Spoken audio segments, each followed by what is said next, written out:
I'm holding up the work, sorry. I'm gonna be. You got 1 minute. You got a minute. 1 minute. You barely have 2.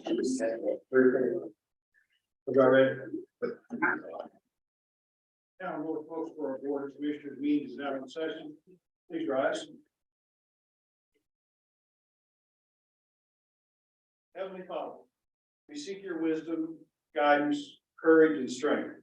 Be with us now in our deliberations and help us to be wise in decisions we make for the good of all those concerned and who have placed their trust in our leadership. Give us insight to lead with dignity. In Jesus' name we pray. Amen. Amen. Please face the flag. Chief, can you please lead us in the pledge of allegiance? Pledge allegiance to the flag of the United States. One nation under God, indivisible, with liberty and justice for all. Thank you. Please be seated.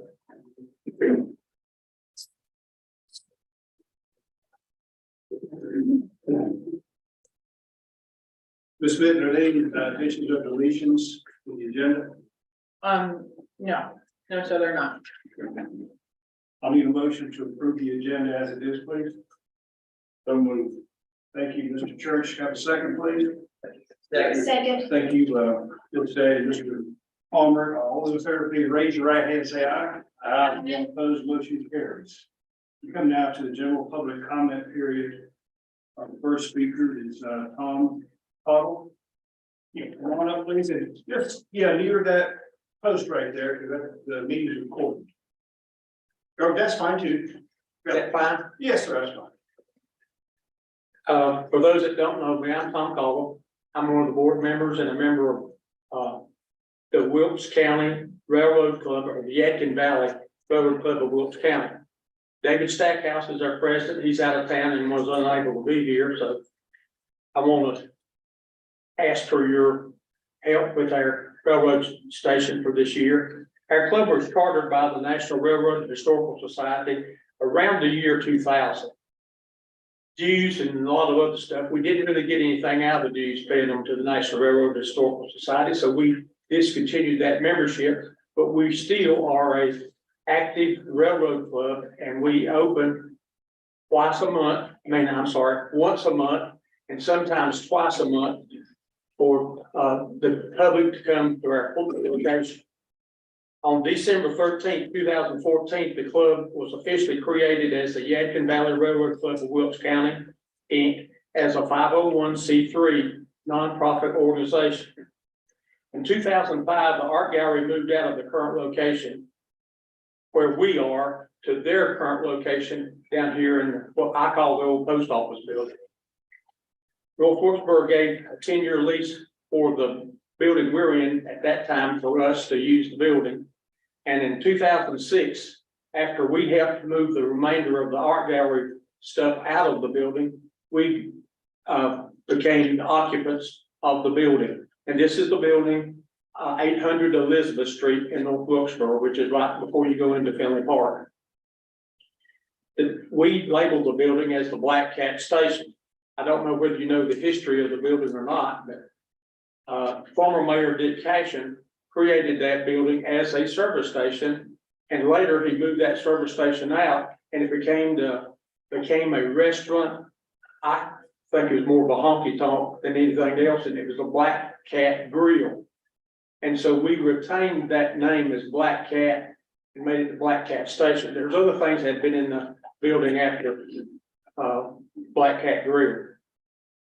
Today, our club consists of about 35 members. The majority of our members are retired folks, but we do have some student members.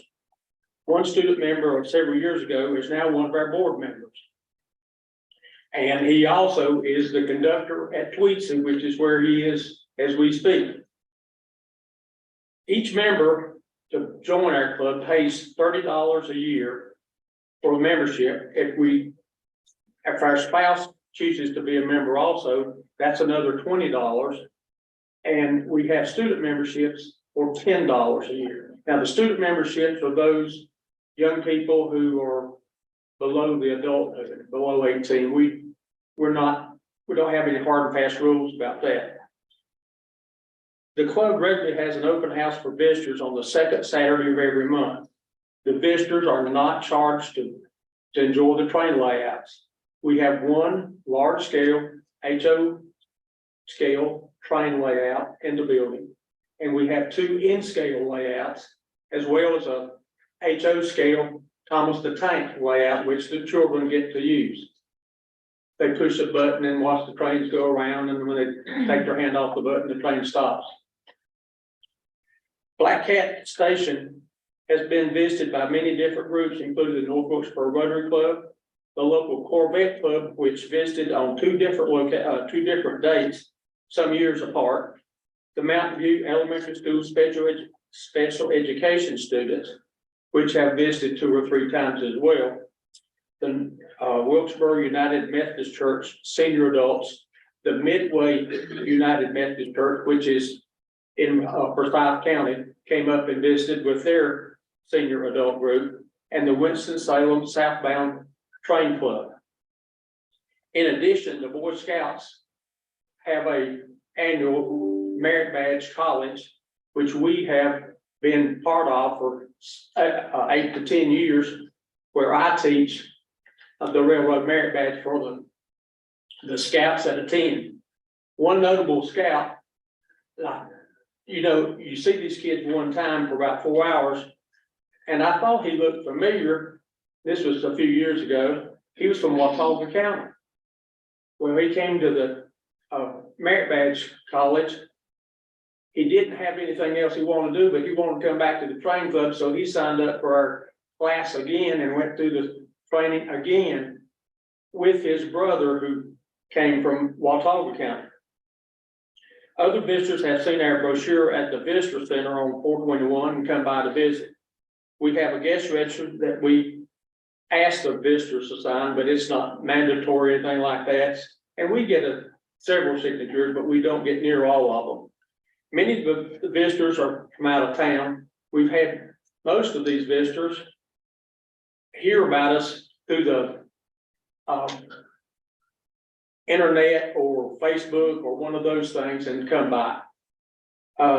And most of them come in groups, some from Statesville, some from Elkins, some from the surrounding, but many of them from out of state. And after they leave our place, they come to one of the local restaurants for lunch. The club held our first open house in August of 2007. The train clubs of Concord and Kannapolis came up, and at that time we were only about roughly 50% completed with their layout, and that's being fair to be. It might not even been as much as 50%, but these folks were so impressed by what we had and what we were trying to do, they thought that we should open our doors for visitors as often as we could. And being a small club, once a month is fairly often for us because we take turns, or most of us try to be there on the Saturdays that we're open. Mr. Call, I'm sorry, I owe you an apology. I've got to tell you at the very beginning, we limit our speakers to 5 minutes, but it's my mistake, my fault. But since your wife is here with you, I'll give you another 5. Can you? Okay. Will that be enough? I'm just about Okay, then. through anyway. Okay, I'm sorry. In addition to the open house dates, the club has a 4x8 layout in the Wilkes Heritage Museum, which we maintain. The club also has done a layout, and not a layout, but a promotion for the library, which we had some things on display during one of their historical periods. As you know, this building is not in good shape. We have had to replace the carpet in the layout room because it was coming up and it was a trip hazard. That was at a cost several years ago, not that many years ago, but around $10,000. We replaced all the incandescent light bulbs because they had spotlights like this, and they were incandescent and created a lot of heat. We went to the CFL, which did not create as much heat, and was easier on us for power. We replaced the rotten front door. It was wood, on the side next to Jimmy Foster's house, if you know which door that is. And we put a metal door in for that, and that was we did it, we were, all our expenses. We also paid for new bathroom fixtures, which the town was gracious enough for their employees to do the installation of those fixtures. Although the town employees mow the yard and sometimes they trim the shrubs, the club members trim the shrubbery and cut the weeds in the shrubbery a few times a year.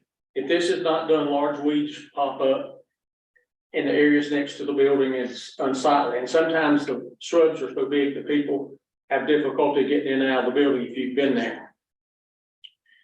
The Yadkin Valley Railroad Club of Wilkes would like to stay in our current location. We cannot buy the building. We don't have those funds, and we don't have the funds to take care of it over the long haul. But we would like to continue to operate and lease out of the building. We cannot move the large layout that most visitors come to see. There is many feet of wiring and wood in place that cannot be moved. It just have to be torn down and have to be recreated if we move to a different location, which with the age of our members, that's not really possible. There is tens of thousands of hours of labor that went in to create this layout. We're not asking for money. We're just asking for this ability to lease the building for some years to the future, whatever you think would be best. We thank you for what you allowed us to do in the past, and we would hope to continue our relationship in the future. Thank you. I'm sorry I went over, Mr. Mayor. That's okay, it's my fault. Thank you, Mr. Caldwell.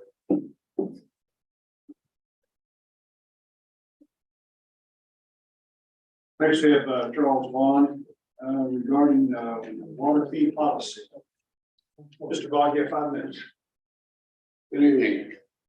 I have 2 issues I'd like to bring up. One is about fire and police station. That was an issue a few years ago. You got a $9 million estimate for a fire station, and that took care of that whole decision-making process. I'd like you to consider again to bring that idea back to your discussions. The need is still there. There's probably a need in Wilkesboro as well. I would encourage some kind of combination so you have funds from 2 different communities to get a larger facility serving both communities. It goes both ways as it is. If there's a fire in Wilkesboro, this town helps out if the demand is there, and vice versa. I'd encourage you also to look at some fire stations that are fairly recent to the south of us. If you go down to Taylorsville, you'll see a fairly new one. You're going down towards Newton, there's a new one down there.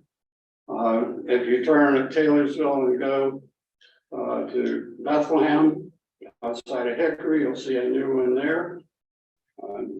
If you go down toward Lenore, you'll see additional smaller stations, but nicely done. They didn't cost anywhere close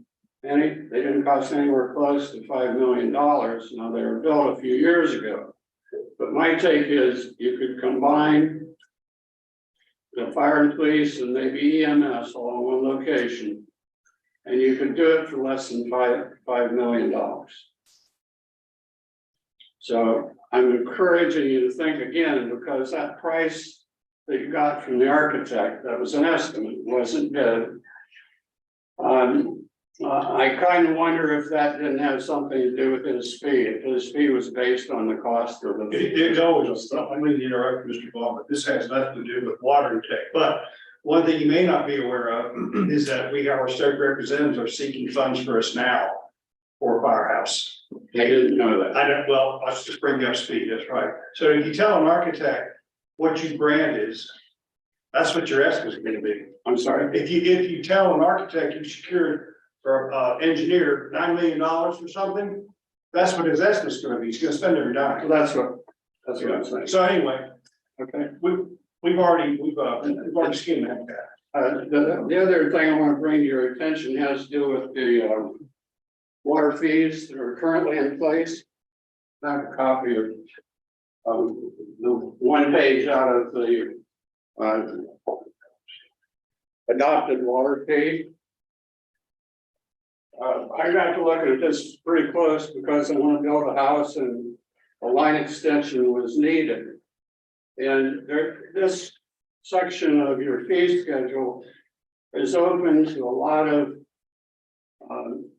question and a lot of different ideas as how it's to be interpreted. And my request to you is to take a look at this and get it more specific as it relates especially to three instances here. Taking the water and sewer line extension fee there below the water tap fee schedule. Cost plus labor for every foot over 60 feet.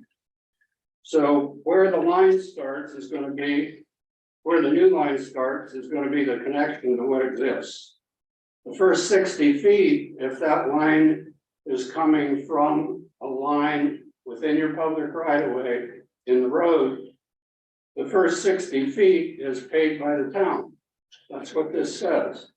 It does. The interpretation though is that I've received is quite different. I've had 3 different interpretations. Your town attorney gave me a letter that says essentially that the line extension fee begins after 60 feet. If you look at it that way, then within the 60 feet, boring costs and labor for the boring would be part of that 60 foot. I've received estimates that are giving me the boring costs instead of the town footing the bill, which is what this says. Mr. Bond, I have an estimate on my desk from May of 2022, signed by David Webb. And I know you worked on this many times, and your time's expired also, but also I'm going to refer you. Only one person associated with our town who go further with that's going to be Danny Dobbs, our attorney. So whatever he says, whatever how he interprets things, explain to you, that's what we're going to go by. Okay, to me, that says the town will be paying for labor costs and materials in that first 60. That'll be between you and our attorney. We agree with that. Yes, sir. I agree. I agree. That's between you and our attorney. Okay, and I We're not haven't, gonna get other, we got too many cooks in this kitchen right now. So we're gonna limit it just to you and to our attorney. okay, and we haven't had a chance to meet so far. Okay. The other issue I'd like to point Hold on out, just a minute. You're just a minute. You want to say something? Yeah, so it was my understanding that today, today you had signed off on our fee schedule to commit to your water line at the cost that was estimated to you. it's an estimate, yes. Okay, all right, so, and then, okay, I just wanted to, and then also, if we need to, if, you know, Mr. Vaughn brings up the point that he would like our fee schedule to be more detailed and oriented, which I'm sure that we would be open to revising it in the future to make it more detail oriented, I would think. Well, we can, but also I've been to Mr. Vaughn's site. Yeah. And saw what the boring is with David Webb, and each connection is different. Yeah. Some you bore, some you lay straight. I know. There's all, you know, there's no two are like that all. I'll give you an example too, within your town code. It's pretty specific about water extensions in annexed areas or in areas to be annexed. That same kind of definition or a similar definition isn't applying anywhere in your town code to in-town line extensions. So that's part of the issue as well. Then also, if you look at the 2-inch tap fee, this isn't clear either.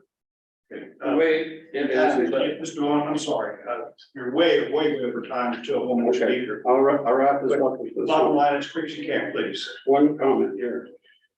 After the 2-inch tap fee, you see it's cost plus labor. Plus 10%. the way that is placed in that paragraph, that fee only, that 10% fee only applies to the 2-inch line. My estimate given to me is 10% of the total cost of the line extension. So, you know, I'm not arguing the point to, I'm sure. I'm trying to point out something that just needs to be clarified. There, to you, you see them as being ambiguous, I understand. And the internet can work on that too. Please do, yeah, Okay. okay, Thank you very much. thank you, Mr. Vaughn, thank you very much. Thank you. We have one more person to speak, and I cannot read the signature, and there's nothing in the contact information or topic line. Is that an error?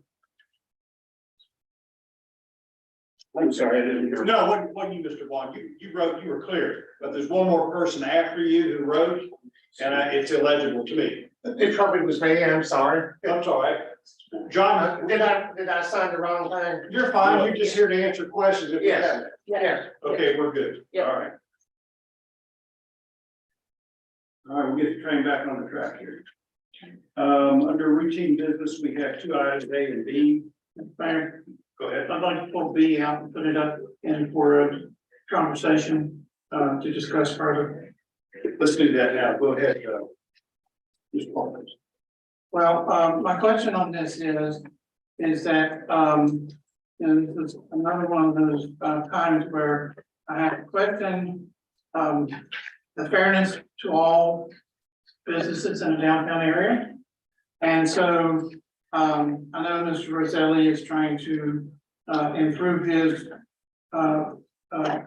business and service his customers, but my question is that, who is incurring the cost for, who incurs the cost for the employees to go and put out the barricades and to take the barricades up? And The town would incur the cost to put up and remove the barricades, as we always do with any road closure. okay, is that fair? I mean, you know, so, We are rewriting our special events policy as right now. I was gonna say Taylor's still working on it. It should, hopefully, we're gonna bring a draft at the next meeting. Historically speaking, the town, for any event in downtown, for example, we just had a road closure on 9th Street where a gym had the road closed and they did like a Murph Mile celebration. Historically speaking, we always absorb the cost of putting the barricades out and picking them up. but that group was also 501c, was it not?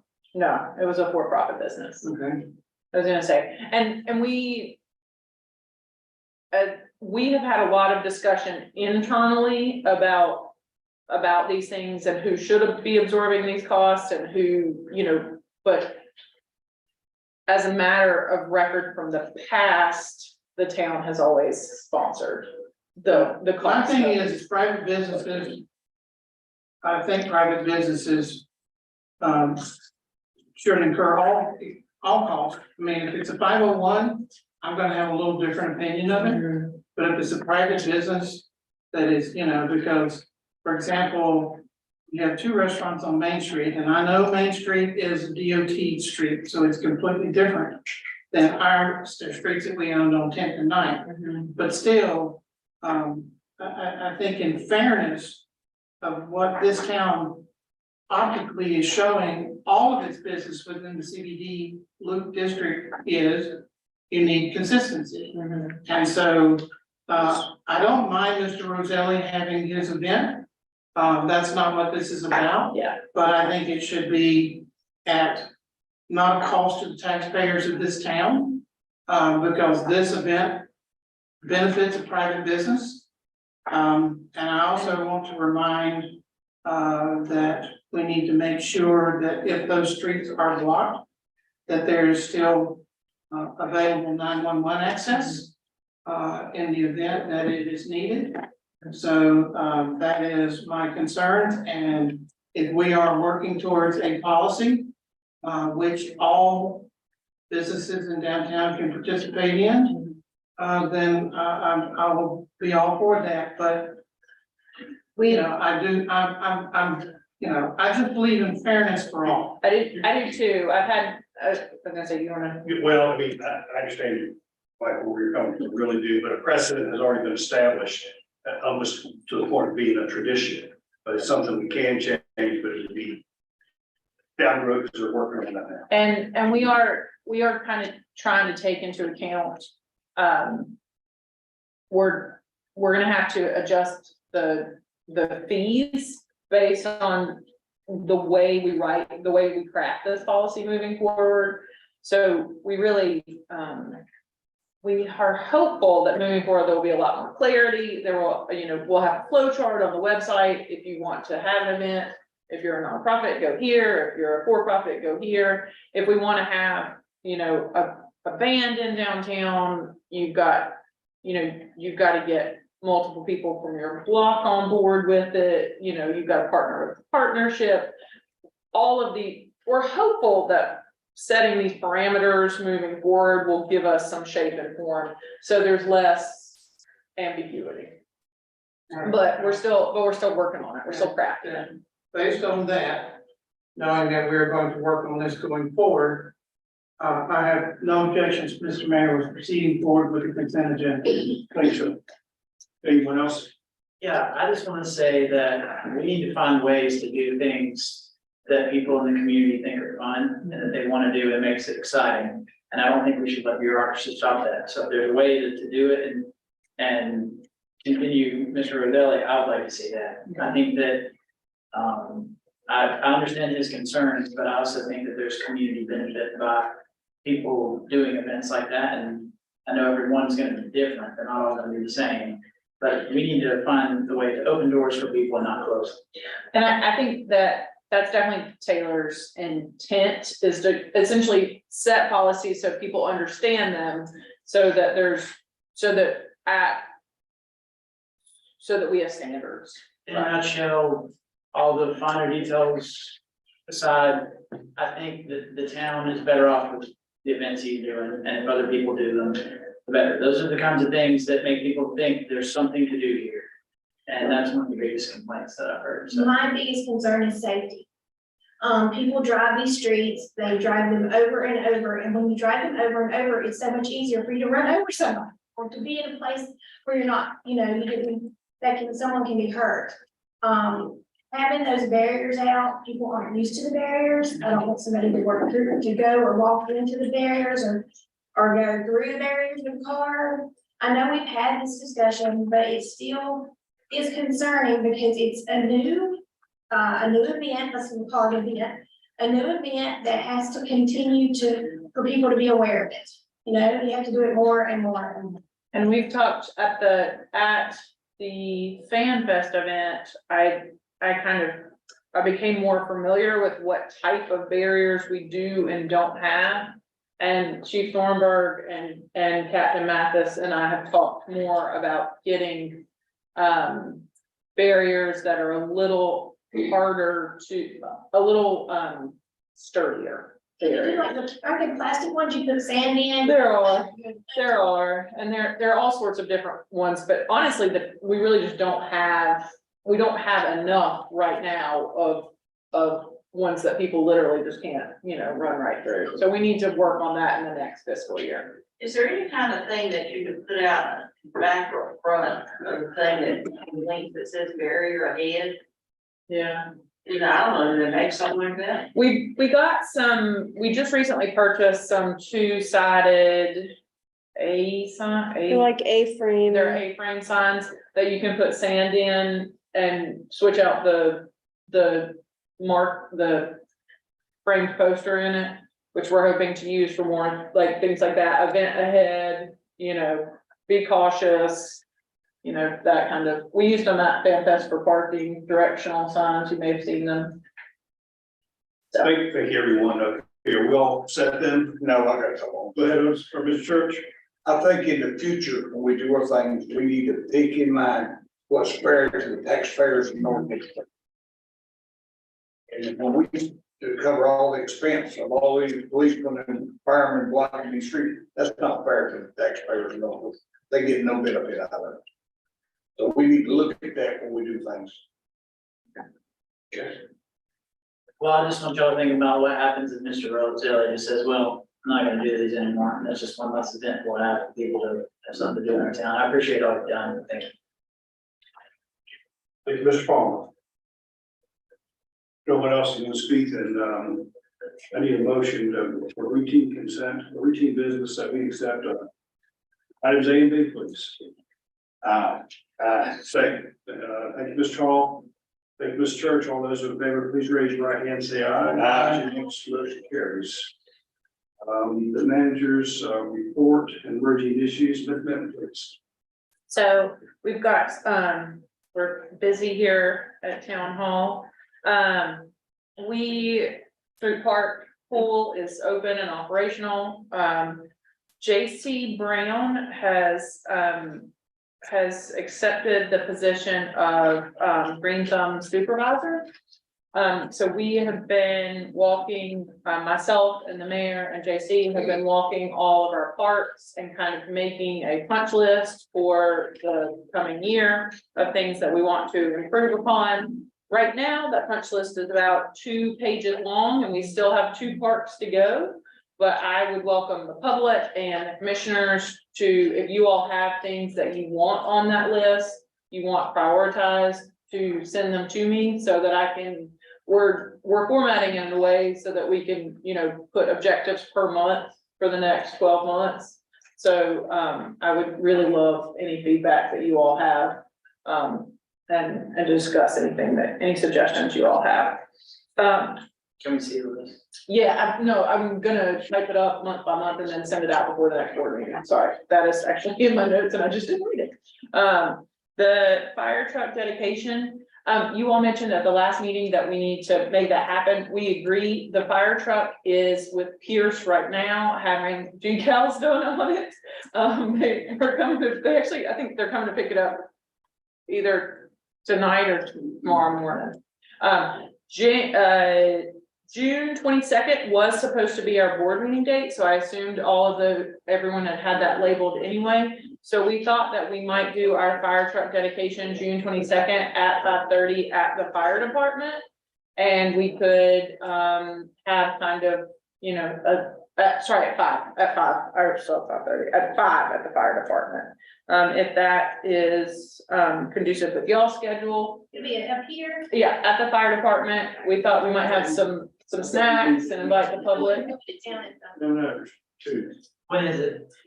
June 22nd, at our normal board meeting date, that we moved our normal board meeting to the 29th. Do you have something going on? No, that works for me. I was gonna say, like, I don't think. We'll do Is the that flag. what we're gonna do on that day? Just dedicate the truck? Yes. 22nd? Yes, our board meeting has been moved to the 29th. I knew that. Yeah. So we thought that might be a good day because most of us already had it reserved. Are we doing the fire truck down at the?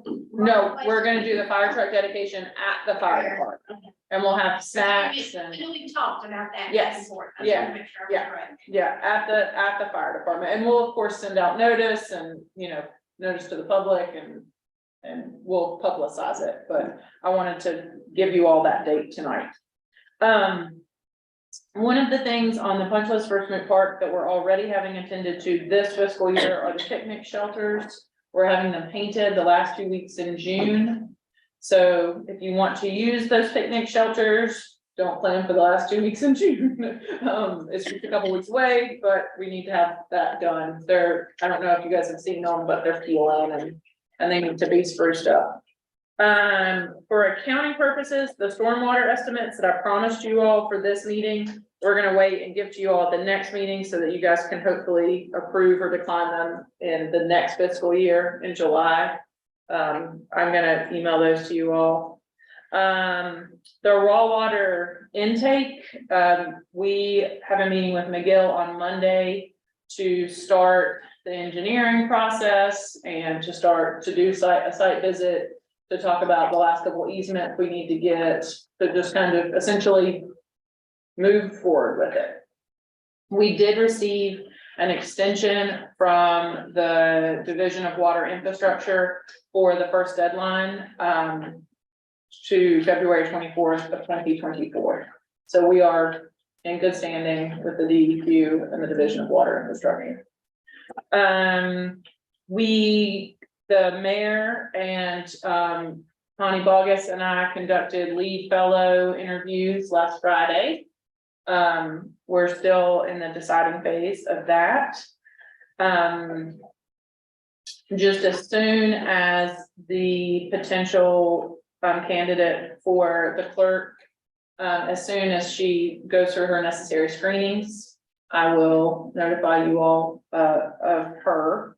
I want to make sure she gets through the necessary screenings before we, talk about her too much. The tree wells on Ninth Street, I don't know if you guys noticed, we cemented over several of the tree wells in years past. We're gonna be digging those back out in the coming months and putting gravel in the bottom for proper drainage so the trees don't die. And then we have some maples to put back on Ninth Street. That'll probably be happening within the next month, I would say, because we purchased the trees there at the garage. They're planted in the mulch there, just for safekeeping.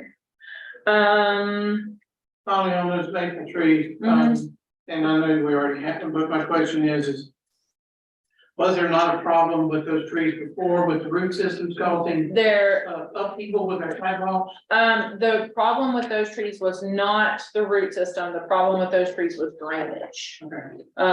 And we have picked trees now that hopefully will be conducive to being in the sidewalk and not upheave the sidewalks. But also moreover, hopefully when we dig out those tree wells, we'll be able to dig them out deep enough to where we can put gravel and layer in the soils so that they can have proper drainage so our trees don't die. Because that was the problem with Ninth Street, the trees just kept dying. I'm sorry. I was gonna say, there's another thing too, I know at one time, a lot of the trees that we had down here previously you had plaquage dedications to them. So That's what he's gonna say. Okay, so are we going to potentially return those to their rightful place? Yep. Or open up the possibility that it could be reaffirmed with new dedications to those spots? So I was that was actually gonna be my next point, because I knew Andrew was gonna bring it up. I was under the impression that all of the memorial bricks were in the vault here, but now I've been notified that some of the memorial bricks are also at the garage. So I need to better understand how many there are before we find a rightful place for them. I am concerned that there may be more memorial bricks than there are tree wells. Can we do something else with them? Yeah, that's what I thought. Maybe, I thought that. Of course, I don't think it would be inappropriate because, people that make dedications like that, they just like seeing it. So I mean, if you had one on the north side and one on the south side or vice versa, east and west, then that might be a way to utilize more because the people that made the dedications would still be able to find it and honor it. Well, and I don't think that we would have more tree wells because we will have more. I would think that we would have more than memorial plaques, but I just want to solidify that before I jump ahead and say, oh yeah, we're gonna put them with the trees that they were, where they go, because I don't have that info yet. We may not know where they go. Yeah. Perhaps we can have this buttoned up by the meeting on the 29th. Yes, we could definitely have this buttoned up by the meeting on the 29th. Basically, we're gonna keep our flower pots on Main and then do the trees on the outskirts. Right. In years to come, I hope to have I'd more. love to have a tree on Main Street. Yeah, we have a plan. Okay, that's all I need to know. Okay. I trust you. Well, I trust y'all. that's good. Because, I woke up one day, I went to the store. I went in the back door, I come through the back door, and my tree was gone. The day before, it was there, it had leaves on it, it was gone. It was gone down there, it was gone down there, it was gone down there. Yeah. With no, just not a word, other than they just, tore it down. She wasn't there, she wasn't here.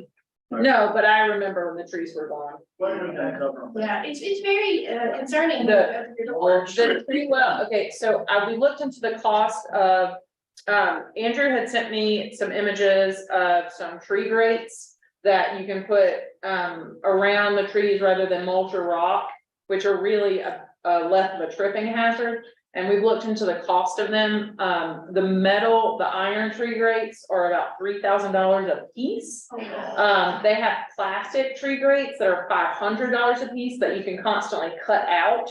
So as the tree grows, you don't have to replace the tree grate or like take a ring out of it, which is what the metals have. They have rings that you remove.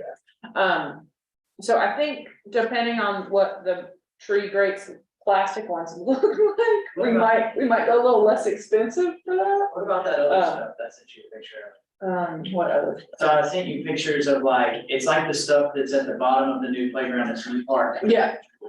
Yeah, the pour and play. Yeah, it's called pour and play. Yeah, I was gonna say, it is also fairly expensive. It's really. Everything's expensive, you know. Yeah, but we really just need to, and we can talk more about this fall, honestly, when we've gotten a little bit. When we've gotten some of these plans kind of buttoned up a little more, but for now, we're gonna do mulch around these trees. And then hopefully we're gonna lay a fiscal plan to start doing some of these things. You can take sponsorships. Yeah. Just make them safe and. Yeah, exactly.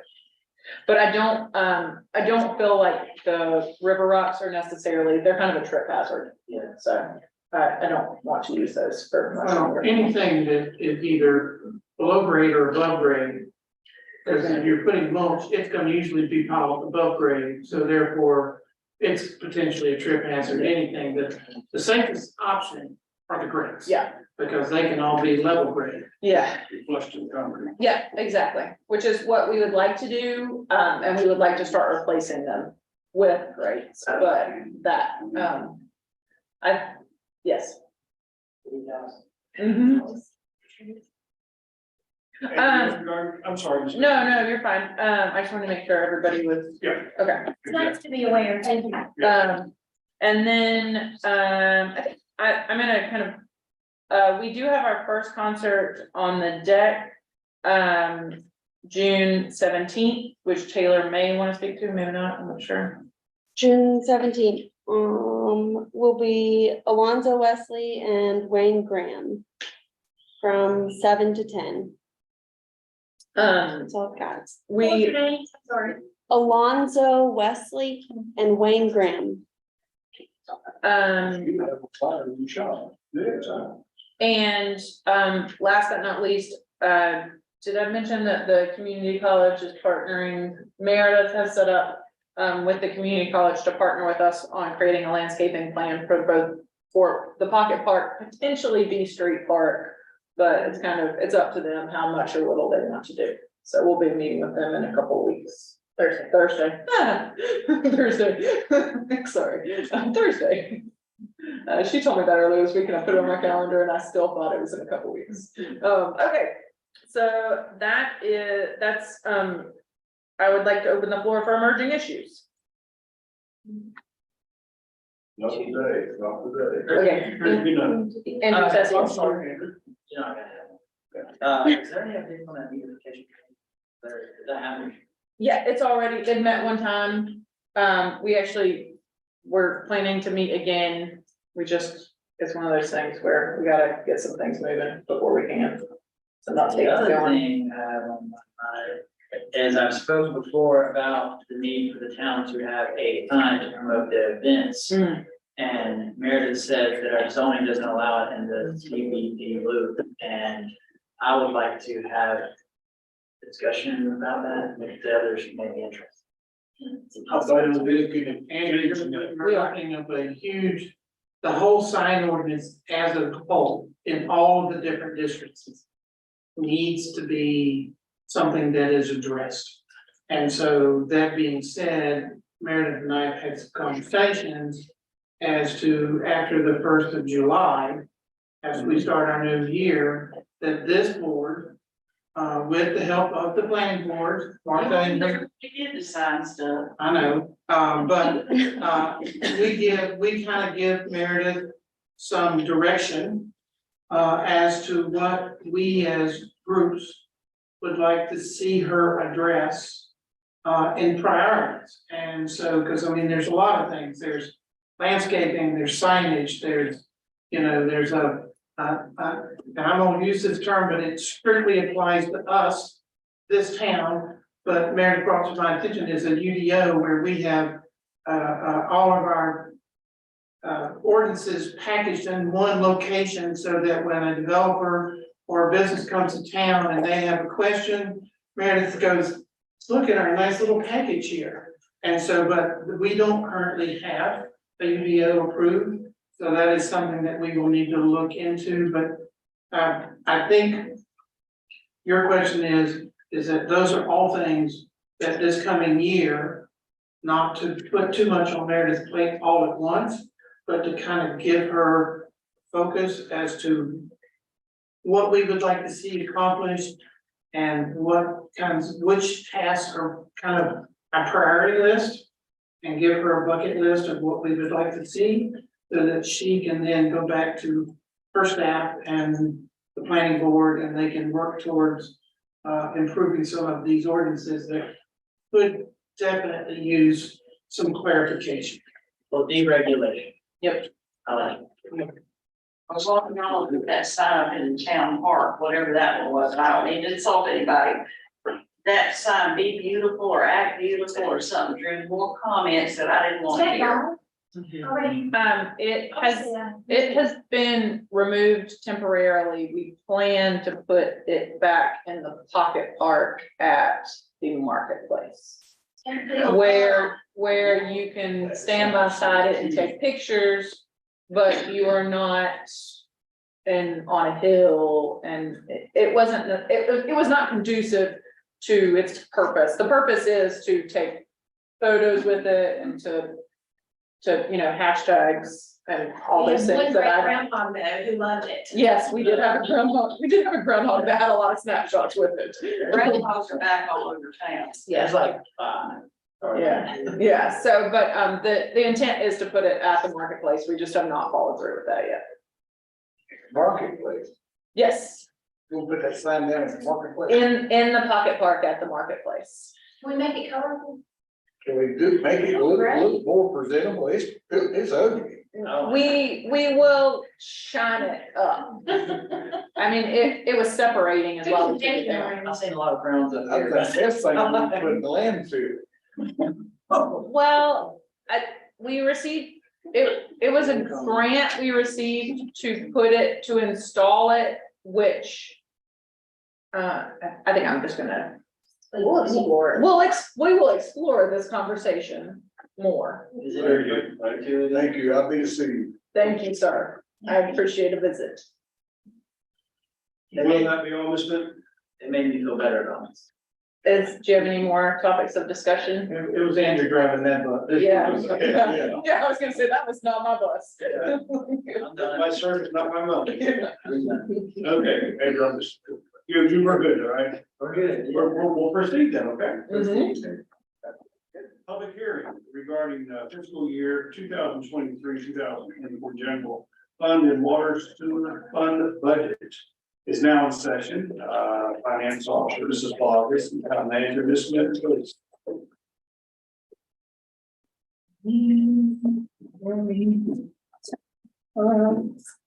Give me the second to reorient my laptop to where it be.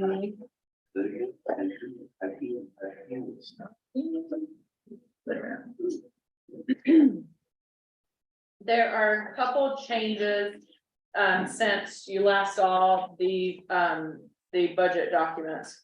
One notable change from the proposed budget presentation on May 2nd is highlighted in the fee schedule. A note has been added that says state repealed all municipal privilege license fee other than beer, wine, and taxi cab effective 7/1/2015.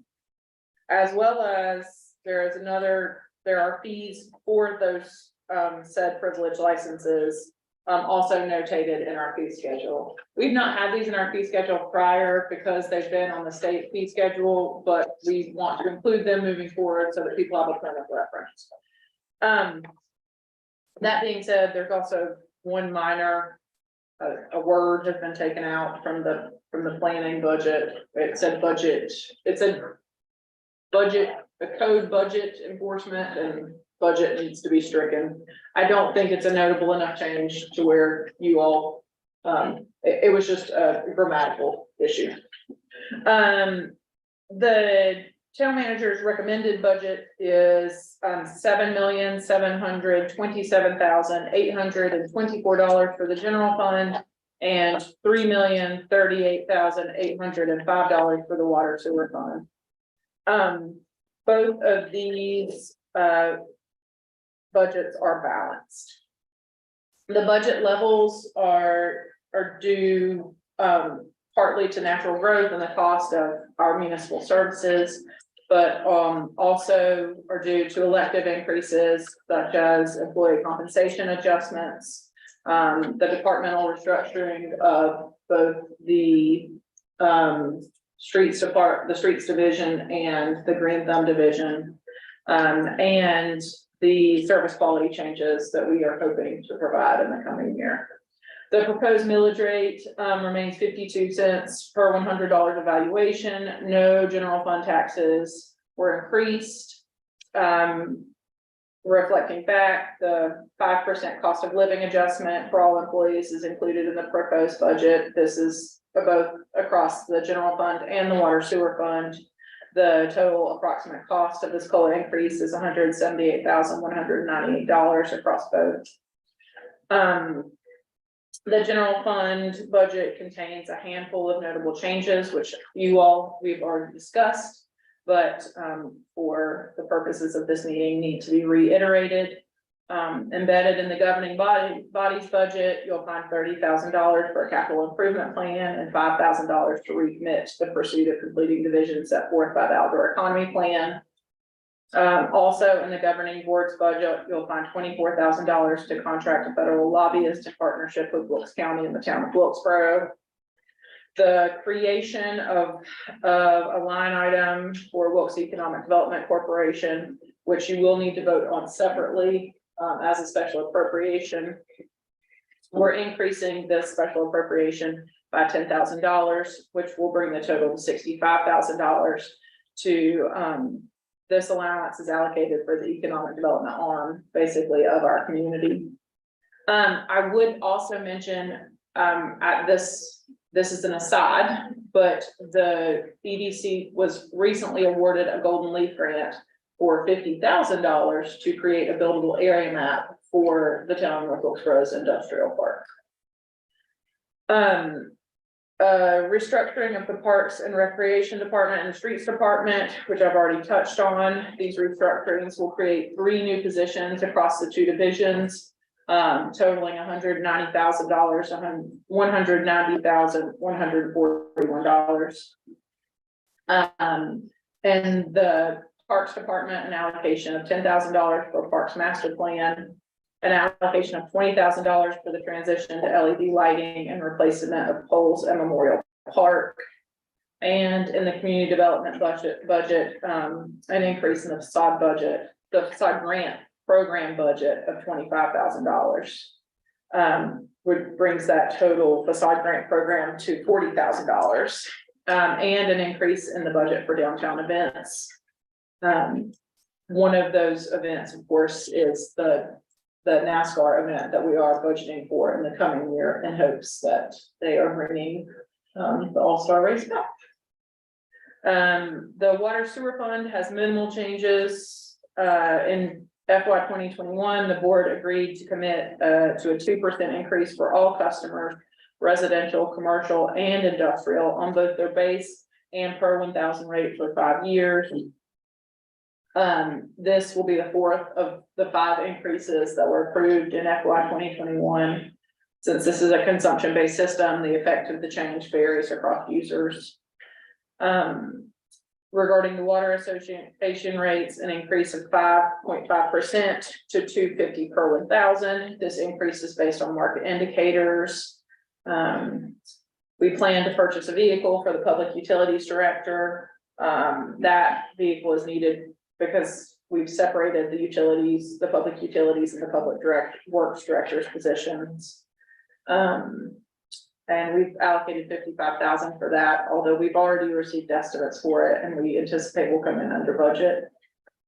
And then other smaller equipment purchases, safety hoist for our water and sewer maintenance team, spare pump for the pump station. We incurred significant costs this year when we had a pump go down, and we feel like it is much more cost effective to have a spare pump on hand in the coming year, especially if we can get one that's on back order. And we're also replacing the antiquated camera system. And those are the notable changes for the operating budget for the coming year. The camera system only goes in pipes. Yes, the camera system is the one that goes into the water and sewer lines. How much is that? I think the total cost on it, so with the hoist and the spare pump is totaling $65,000, but I think the total cost of those cameras were like $20,000. Which, you know, the camera system we have now is nearly, I think, is nearly $100,000 system. But camera systems have come so far in the 18 or 20 years since we purchased that one, that we're able to replace it with 2 new ones for a significantly lower cost. So what you're saying? 27,000. We will have one and a backup. Yes, yes. Smart. Yeah, we're trying to replace some of the antiquated products that we have. Hopefully they'll be just as good, if not better. And hopefully they'll last just as long. Maybe the next purchase will be a little robot. Artificial. Yeah, exactly.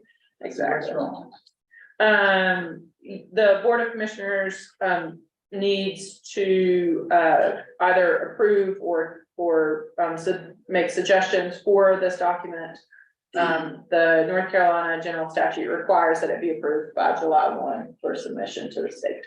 Does anyone have any questions for Ms. Smith, any comments? So I do want to make this one comment because it's kind of sums it all up, and to me, is even with all the things that has been just rattled off, the bottom line is this budget balance. Yes, sir, absolutely. And this town operates and goes forward. And so, first of all, to this board, I'd like to pat us all on the back. I think we did a good job working together to guide staff. I also want to give Connie a big shout. Experts have always said, you the bomb, you know, and without your financial prowess, at our financial helm, I can't imagine where we would be. And then Ms. Min, good job for your first budget. And it was very painless and smooth, and so I can't imagine that we just don't get this done, Mr. Mayor. Yes, sir. Well then, therefore, Mr. Parsons, if you care to make the motion to approve. If you'll close that. Oh, sorry. Hearing. Anyone else, public hearing before it's closed? Hearing nothing, then public hearing is now closed. Mr. Parsons. Yes, Mr. Mayor, I make a motion that this board accept town manager's proposed FY 23-24 general fund and water sewer fund budgets as stated. Yep, they know. You have to, with the exception of the special appropriations. Well, with the exception of the special appropriations. Very good. Thank you, Mr. Parsons. You have a second, please? I'll make a second. Thank you, Mr. Church. All those in favor? Motion carries.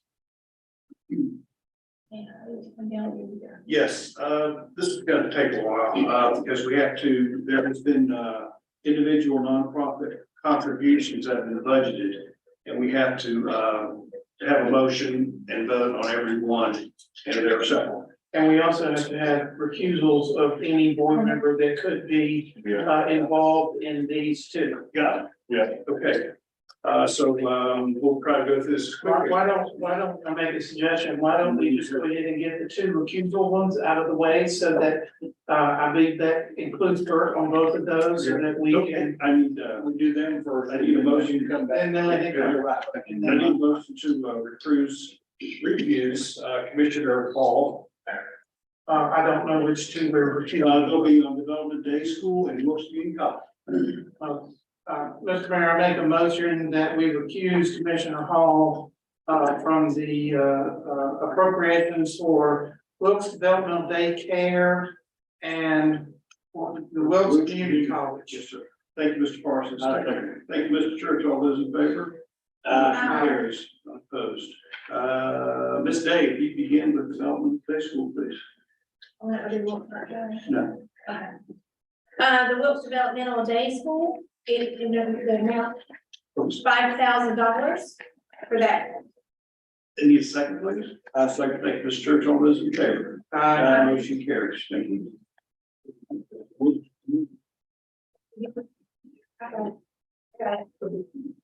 Wilkes Community College, $5,000. Thank you, Ms. Day. Second, please. Thank you, Mr. Church. All those in favor? Aye. Opposed, motion carries. Make the motion to bring Mr. Hall. Yeah, thank you, Mr. Church. Second, please. Second. Thank you, Mr. Parsons. All those in favor? Aye. Hey, Mr. Hall? I need to just go get him and recuse me from the Yeah. EDC board. Yeah. What do you want to go ahead and do, the EDC? Yeah, we'll do the EDC. It's not on the list. You need to make a motion for this appropriation for the EDC board in the amount of $5,000. You do it confusing Andrew. Did y'all want to go first? I make a motion that we recuse Andrew Palmer, Commissioner, from the vote on the EDC board's appropriation. Thank you, Mr. Parsons. Second. Thank you, Mr. Church. All those in favor? Unanimous motion carries. Go ahead, Ms. Day. Okay, the special Appropriation. appropriation fund, what is that? Oh, just special appropriation. How about I just read it? Am I right? I make a motion for the appropriation of $65,000 to the Economic Development Commission. Thank you, Mr. Parsons. Thank you, Mr. Church. All those in favor? Unanimous motion carries. Motion will bring Mr. Palmer. Thank you. Second, please. Thank you, Mr. Hall. All those in favor? Mr. Paul. Come on back. If I want to. Yeah.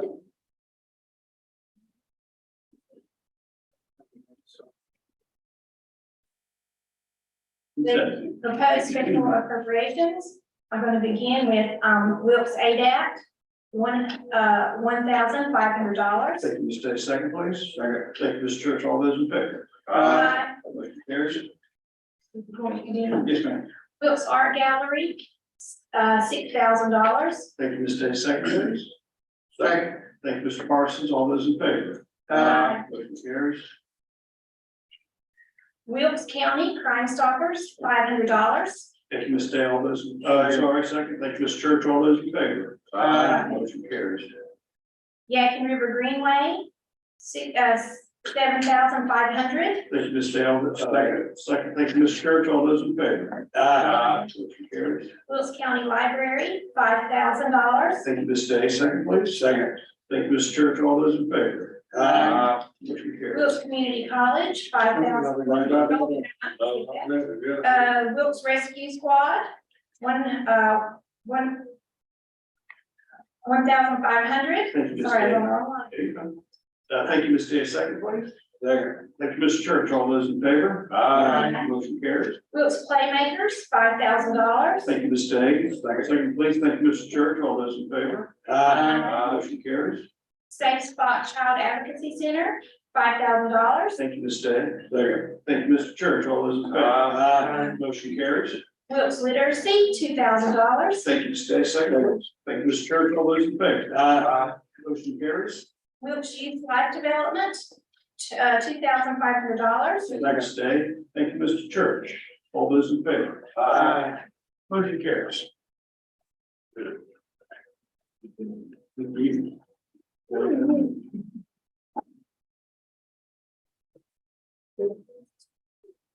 The internet policy revision for staff, that would be Ms. Mitchell. Okay, so the internet policy for the town of North Wilkesboro has not been revised, since 2002? Since 2002. Yeah, we could move to name well. What I was here. No. I said, that's when we had those damn well. That's when they had oil. Yeah. We, Crystal, Feener, who is our payroll, and human resources officer, felt strongly it was time for a revision. I of course agree. In your packets, you'll find the internet policy from 2002. This is simply an introduction, so that, folks can have input into, the refined language. Some highlights in the refined language, just to kind of take away, we touch on the term resources, to kind of encompass a wider network of resources that we all use. We have town assigned iPads, we have town assigned telephones, we have town assigned laptops, we have, and we just want to make sure that we're good stewards of these resources, and that we have policies in place so that when you enter as a new employee, you can read this policy and have firmly in print what is and is not allowed. Town-owned devices are supposed to be used for town business. There are exceptions, of course, but predominantly your town-owned device should be used for town business. There are some items here for internet use. We don't want town-owned devices being used for instant messaging.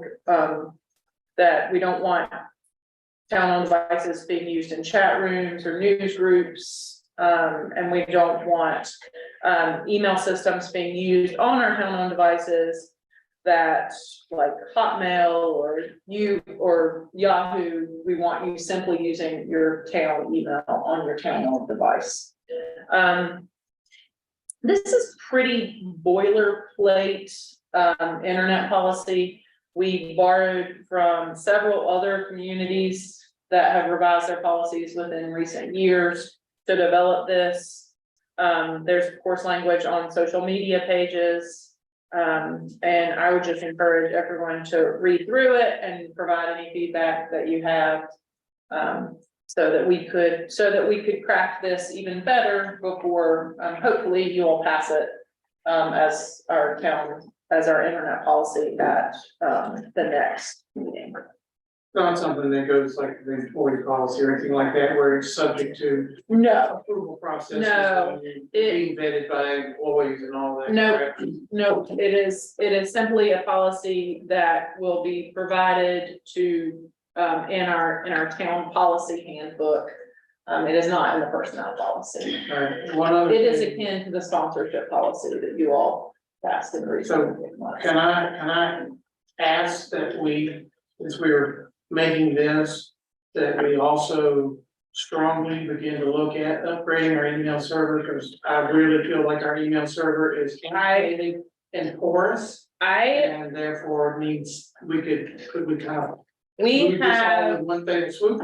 yes, we have now, it took 4 months, but we have now solidified our .gov registration.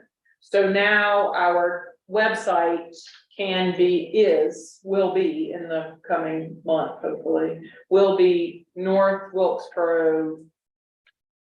Is that, I can't remember off the top of this. Did you get rid of the dash? Yes, we got rid of the dash. Good. Oh, North Wilkesboro, North Carolina.gov will be our website. Is it North Wilkesboro NC.gov? Or do we have to- I think it's just North Wilkesboro, I can't remember. I was gonna say, yeah, but we have a .gov now, and I'm sorry, I sent them like 18 different options because I wanted to make sure that one of them we could solidify and get. All of which would be better than .com, which we know kind of is an attraction for multiple email issues. So I think it's northwilkesboronc.gov. I think that's what it is. I think, anyway, I'm sorry, I should have had that in my notes. Yeah, we did have some things coming in that's kind of weird. Yeah, so that being said, I sent Thomas Triplett, our IT consultant, a formal email last week saying that since we'd solidified that .gov, I wanted to make it a priority to switch us over to the Google platform in the coming weeks. He's on vacation this week, which is why I assume I have not received a response. I wanna officially, voice my protest to the current owners. I think that we all equally have disdain for our current email system, minus maybe 4 or 5 employees. Yes. Our old emails, Our old emails will still port over for as long as we set the standard. Most of the time with any given business, you want to port them over for 12 months. So that you can have time to get, invoices that are sent to them. And of course, we have a lot of contact with state organizations, grantors, public, all sorts of. And also, the website, the .com website will also redirect to the .gov. I think that one, because we own the .com, I think that Thomas said that will redirect indefinitely. So, yeah. And Yeah. actually, that porting from the old email server, and the thing is once it ports, it actually will go through a higher level of security scrutiny going through, like if you're going through Google. We'll also, as an organization, be able to share our calendars, which I really look forward to, because I'll know I can just simply open up our shared calendar and it will be much easier to schedule meetings. We'll also have Google Docs, hopefully, so it'll be much easier to share documents for editing. This person's out of town. Yes, She's coming back here. we could hopefully have one core policy folder where if we need a policy, we can have the most up-to-date policy in one shared folder. Hopefully, it's gonna make us a much more highly effective team. I hope. I think it will. I think that system we're on is pretty bad. But eventually your old emails will go away. Yes, eventually our old email will go away. You need to get it, Yeah, put it on the, Yeah. in a folder. Because you send an email, you go to another one, it's like you have to wait 10 seconds. I'm like, what? well, we also have issues with Gmail accounts where they'll bounce back, which is super frustrating Yeah. because almost, Gmail It's is, right, but it's not. yeah, Gmail is the email system for so many. And when I have a citizen reach out to me and I can't contact them back through their Gmail account, and then I have to track them down a different way, and I waste 45 minutes of my day tracking them down through my mom, who knows their sister, who knows their cousin. It is really frustrating. So. this meant you don't need anything from the board. Nope, just for you guys to look at the policy and see if you guys see any glaring issues. Will all employees be covered on this? Yes. Yes, We put a document there forward, they understand it. yes, it'll go out as a it'll go out as a memo to everybody when you guys, if you all approve it. So, and we'll post it. Anybody have anything else on this matter?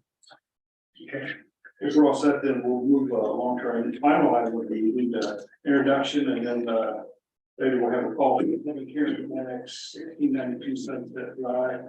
And I believe this is that.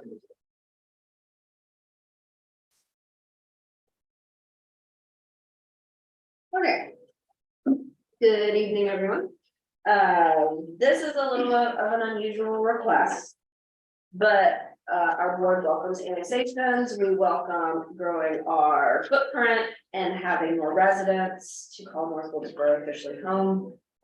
This property is located at 1692 Sunset Drive. It was annexed back in 2009. As a church was looking to build there and wanted services. In 2021, the property was de-annexed by the General Assembly. The previous property owner had that done. So it's not in town right now. It is in our ETJ, which means zoning and subdivision, subdivision tower, all that applies, but they don't have town codes or services applicable to the property. The new property owners are here. If you would like to ask them any questions or speak with them or welcome them. And what they are wanting to do is to come back into town to get our services, our water, our sewer, fire, police, and have submitted another application to be considered.